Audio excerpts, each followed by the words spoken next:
is an effect. Listen again. The main problem with is our use of fossil fuels. So what we've done is put the whole natural system out of balance by digging up coal and oil that took about 200 million years to accumulate, and we're releasing it all in about 100 years.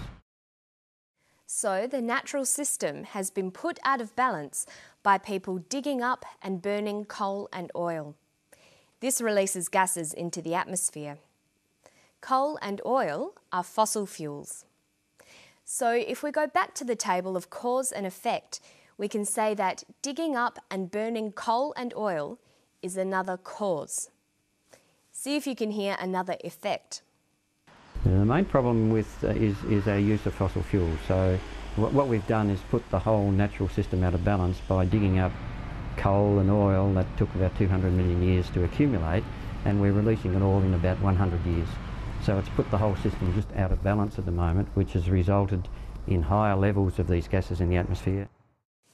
It's put the whole system out of balance, which has resulted in higher levels of gases in the atmosphere. So here, the natural system out of balance is now a cause. It has resulted in or caused higher levels of gases in the atmosphere. This is an effect. To express these relationships, there are many different word choices.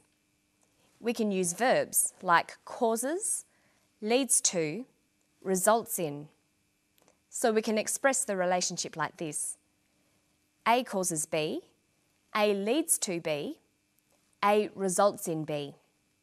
Listen to an example here. So it's put the whole system out of balance at the moment, which has resulted in higher levels of these gases in the atmosphere. Our use of fossil fuels has resulted in higher levels of gases. But we can also express the cause-effect relationship the other way round. Higher levels of gases are the result of our use of fossil fuels. Notice that we use a noun phrase here. This is very common.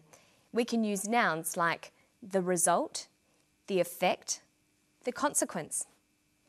If we look at these effect relationships, we can say B is the effect of A, B is the result of A, B is the consequence of A.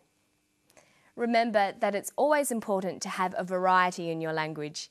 Make sure you use both nouns and verbs to express causes and effects. This will make your written work and your speech sound more interesting. Okay, so Dr. Francie and his team have designed a new way of measuring one of the worst greenhouse gases in the Earth's atmosphere, carbon dioxide.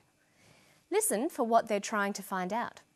We need to understand what happens in the tropics. That's where the biggest forests are, and that's where some of the biggest changes are occurring in terms of human modification of those forests through conversion to agriculture and regular burning of these forests. Our interest is not so much in that diurnal or daily variation. We're interested in what's happening on time scales of days or months or years. They're interested in what's happening over days, months or years. Their interest is not so much in diurnal or daily variation. The conjunction or here works to connect alternative meanings. In this sense, or means that is, I mean. We're